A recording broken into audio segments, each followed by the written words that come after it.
Hello children, welcome to असा education. आज हम करेंगे 9th क्लास की हिंदी की किताब स्पर्श का चौथा चैप्टर, तुम कब जाओगे अतिथि। इसके हम करेंगे प्रश्नोत्तर। तो आइए देखते हैं कि आपका पहला प्रश्न क्या है।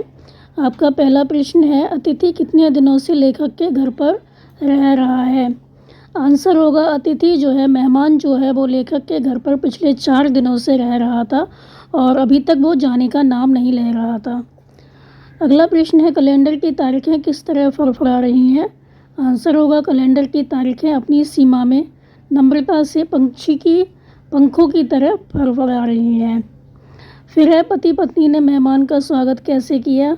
तो पति ने स्नेह से भीगी मुस्कुराहट से मेहमान को गले लगाकर उसका स्वागत किया। जब मेहमान आया तो वो मुस्कुराया और गले लगाया उसको। और रात के भोजन में 2 प्रकार की सब्जियां बनाई गई और रायते के अलावा मीठी चीज़ों का भी प्रबंध किया गया।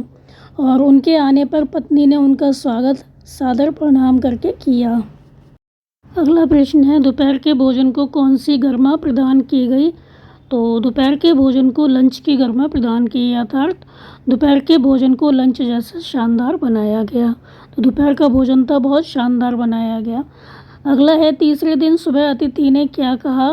तो तीसरे दिन सुबह अतिथि ने लॉन्ड्री में कपड़े देने को कहा क्योंकि वो उससे कपड़े धुलवाना चाहता था। फिर है, सत्कार की ऊष्मा समाप्त होने पर क्या हुआ। बहुत दिन हो गए मेहमान के रहते रहते, तो कोई मेहमान जब आता है पहले दिन तो उसका काफ़ी स्वागत सत्कार होता है, लेकिन अगर मेहमान बहुत दिन तक रहता तो धीमे धीमे उसका जो स्वागत सत्कार होता है वो कम होने लगता है। तो सत्कार की जो गर्मी थी, ऊष्मा थी, वो समाप्त होने पर डिनर के स्थान पर क्या हुआ, खिचड़ी बनने लगी। अब रात के खाने में खिचड़ी बनने लगी, खाने में सादगी आ गई और अब भी वो नहीं जाता तो उपवास तक रखना पड़ सकता था। फिर आपका अगला प्रश्न है, निम्नलिखित प्रश्नों के उत्तर 25 से 30 शब्दों में लिखिए। पहला है, लेखक अतिथि को कैसी विदाई देना चाहता था। आंसर होगा लेखक अतिथि को भावपूर्ण विदाई देना चाहता था। वह अतिथि का भरपूर स्वागत कर चुका था, उसके सत्कार का आखिरी छोर आ चुका था। प्राचीन काल में कहा जाता था अतिथि देवो भव, मतलब जो अतिथि होता है वो देवता के समान होता है। अतिथि जब विवशता का पर्यायवाची बन जाए तो उसे भाव विभोर होकर विदा नहीं किया जा सकता। तो लेखक चाहता था कि जब अतिथि विदा हो तब वह और उसकी पत्नी उसे स्टेशन तक छोड़ने जाएं। तो वह उसे सम्मानजनक विदाई देना चाहता था, परंतु उसकी यह मनोकामना पूर्ण नहीं हो पाई। तो अतिथि जब आता है तो बहुत अच्छा लगता है, लेकिन अगर वही अतिथि काफ़ी दिन तक रुक जाता है तो वो बोझ बन जाता है। तो लेखक चाहता तो यही था कि जो अतिथि आया है उसको बहुत अच्छे से विदा करे वो, लेकिन जो अतिथि था काफ़ी दिन रुक गए, ये लोग परेशान हो गए, तो जो लेखक की मनोकामना थी वो पूरी नहीं हो पाई। फिर आपका अगला प्रश्न है, पाठ में आए निम्नलिखित कथनों की व्याख्या कीजिए। पहला है, अंदर ही अंदर कहीं मेरा बटुआ काँप गया। इसका क्या मतलब होता है कि अंदर ही अंदर कहीं मेरा बटुआ काँप गया। आंसर होगा लेखक के घर में जब मेहमान आया तो उसे लगा कि उसका बटुआ हल्का हो जाएगा, मतलब उसके पैसे ख़त्म हो जाएंगे। तो उसके हृदय में बेचैनी होने लगी कि इस अतिथि का सत्कार कैसे किया जाएगा। ऐसे मेहमान जो बिना सूचना के आते हैं, उन्हें देखकर अचानक मेज़बान का हाथ अपने बटुए पर चला जाता है, मन कांपने लगता है और खर्चे बढ़ने की आशंका जो है वो बढ़ जाती है। तो जब मेहमान बिना बताए आ जाते हैं, बिना सूचना के आते हैं, तो क्या होता है, बहुत अधिक प्रबंध करना पड़ता है चीज़ों का। तो लेखक को भी यही लग रहा था कि मेहमान जो हैं, जो आए हैं, ये पता नहीं कब तक रुकेंगे, क्या होगा, कैसे होगा, और बहुत अधिक खर्चा उनका हो जाएगा। तो बहुत अधिक खर्चे की आशंका से उनका मन कांपने लगता है और उनके हृदय में बेचैनी होने लगती है। फिर आपका अगला प्रश्न है, अतिथि सदैव देवता नहीं होता, वह मानव और थोड़े अंशों में राक्षस भी हो सकता है। तो क्या मतलब हुआ इसका। आंसर होगा, अतिथि जब बहुत दिनों तक किसी के घर ठहर जाता है तो अतिथि देवो भव का जो मूल है वो नगण्य हो जाता है, मतलब बिल्कुल ख़त्म हो जाता है। तो हमारे यहाँ कहा जाता है अतिथि देवो भव, मतलब अतिथि जो होता है वो देवता के समान होता है, देवता माना जाता है। तो जब मेहमान काफ़ी दिन तक ठहर जाता है तो उन्हें देवता नहीं माना जाता। अतिथि ज़बरदस्ती दूसरों के घर में ठहरकर राक्षसता का स्वरूप अपना लेता है, पा लेता है, मतलब अब वो राक्षस लगने लगता है। यदि अतिथि लंबे समय तक ठहर जाता है तो वह अपना महत्व खो बैठता है। अधिक दिनों तक अतिथि का ठहरना व्याकुलता उत्पन्न कर देता है। उसकी विदाई की प्रतीक्षा में मन डूबने लगता है। अब ये लगने लगता है पता नहीं कब जाएगा ये। तो अतिथि के मुख पर सुलभ व सहज मुस्कान होती है और वह मुस्कान लेखक की सहनशीलता को ठेस पहुंचाती है। तो जो अतिथि होता है वो तो मज़े से रह रहा होता है, वो मुस्कुरा रहा होता है, लेकिन जो ये मुस्कान होती है वो सहन नहीं होती है। तो यह जो मुस्कान है वो लेखक की सहनशीलता को ठेस पहुंचाती है। यही कहा गया है कि जो अतिथि होता है, जो मेहमान होता है, वो हमेशा देवता नहीं होता, वह मानव और थोड़े अंशों में राक्षस भी हो सकता है जब वो किसी के यहाँ बहुत दिन तक रुक जाता है। फिर आपका अगला प्रश्न है, लोग दूसरे के होम की स्वीटनेस को काटने ना दौड़े। इसका मतलब क्या है? आंसर होगा, लोग अपने घर को तो स्वीट होम ही रखना चाहते हैं, परंतु दूसरे के घर की मिठास में जहर घोलते नजर आते हैं। तो अतिथि जब दूसरे के घर जाते हैं तो उनके घर की शांति नष्ट कर देते हैं। लोगों का आचरण दूसरे के जीवन को उथल पुथल कर देता है। अतिथियों की मेहमान नवाजी करने में बोरियत होती है। आर्थिक स्थिरता को बनाकर घर में लोग सुख चैन की सांस ले रहे होते हैं। खान पान रहन सहन सब ठाट बाट का होता है। अचानक अतिथि का आगमन देवत्व का बोध नहीं करा पाता, घर की स्वीटनेस को काट डालता है। ऐसे लोगों को भावभीनी विदाई देने का मन करता है, जो दूसरों के घरों की सरसता कम करने का कारण बन जाते हैं। तो यहाँ पर यही कहा गया है कि जो लोग होते हैं जब मेहमान बन के किसी के यहाँ जाते हैं तो बहुत दिन तक रुक जाते हैं। ऐसा नहीं करना चाहिए, क्योंकि सबका अपना रहन सहन अलग अलग होता है। तो कौन कैसे अपने घर को चला रहा है, कैसी उनकी आर्थिक स्थिति है, किसी को नहीं पता होता।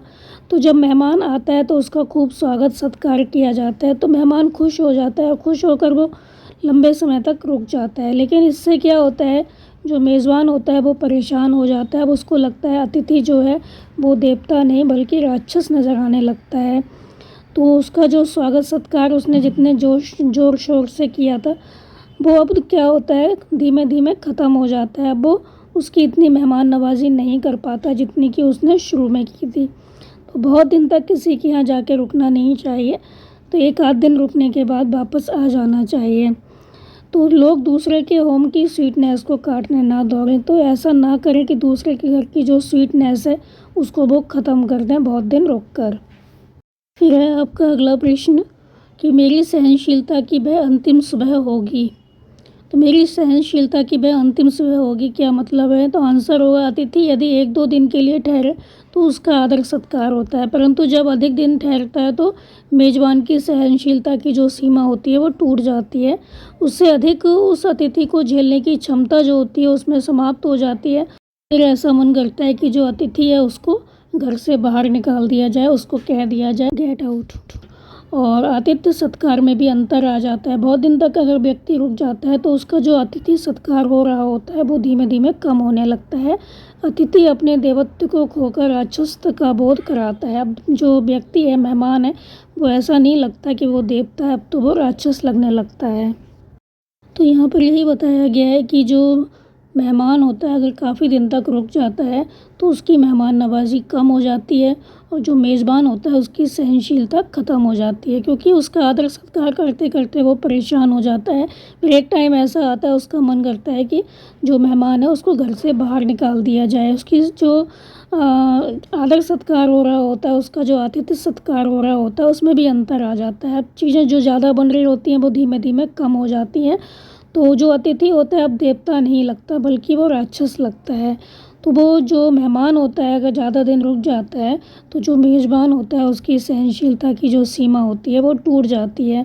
तो यहाँ पर यही कहा गया है कि जो लेखक है वो कह रहे हैं कि मेरी सहनशीलता की वह अंतिम सुबह थी। अगर मेहमान नहीं जाता तो वो जो सह रहा था उसकी सहनशीलता ख़त्म हो जाती और वो उसको घर से बाहर धक्के दे के निकाल देता।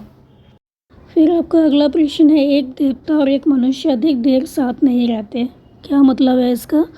तो कहा गया है कि अतिथि को देवता माना जाता है, परंतु यदि वह अधिक समय तक ठहरे तो उसका देवत्व समाप्त हो जाता है, क्योंकि देवता तो थोड़ी देर के लिए दर्शन देकर चले जाते हैं, वो अधिक समय तक नहीं ठहरते।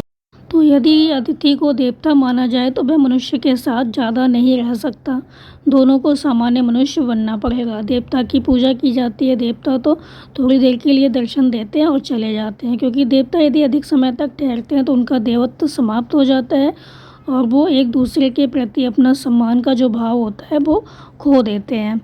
तो यहाँ पर यही कहा गया है कि हम जो अतिथि होता है उसको देवता मानते हैं। तो जो देवता होते हैं वो तो दर्शन देते हैं और चले जाते हैं, इसीलिए हम अतिथि को क्या कहते हैं, देवता मानते हैं। क्योंकि अतिथि भी जो आता है और चला जाता है, बहुत दिन तक नहीं ठहरता। लेकिन अगर अतिथि बहुत दिन तक ठहर जाता है तो उसका जो देवत्व का भाव होता है वो कहीं ना कहीं समाप्त हो जाता है। अब हम उसे देवता नहीं मान सकते। तो जो अतिथि है जो कि हमारे लिए देवता के समान है, उसको तो आना चाहिए और चले जाना चाहिए, क्योंकि देवता और मनुष्य बहुत देर तक साथ नहीं रह सकते। तो अगर मनुष्य बहुत दिन तक ठहरता है तो हम उसको फिर देवता नहीं मान सकते, उसको हम सामान्य मनुष्य मानेंगे और उसका इतना अधिक आदर सम्मान नहीं करेंगे जितना कि हम देवता को सम्मान देते हैं। तो यहाँ पर यही मतलब है कहने का कि जो मेहमान होते हैं उनको आना चाहिए और चले जाना चाहिए, बहुत दिन तक नहीं ठहरना चाहिए। फिर उनका जो स्वागत सत्कार होता है वो धीमे धीमे समाप्त हो जाता है, क्योंकि वो अब देवता नहीं रहता, सामान्य मनुष्य बन जाता है। क्योंकि देवता और मनुष्य तो कभी एक साथ बहुत अधिक देर तक रह ही नहीं सकते, बहुत लंबे समय तक रह ही नहीं सकते, क्योंकि देवता जो होते हैं वो तो दर्शन देकर फटाफट चले जाते हैं। तो यहाँ तक हमने आपको करवाए हैं प्रश्न, आप इनको अच्छे से समझकर याद कर लीजिए। इसके आगे के हम करवाएंगे आपको अगली वीडियो में। तो आप हमारे चैनल को लाइक कीजिए, सब्सक्राइब कीजिए और शेयर करना बिल्कुल मत भूला करिए। Thank you.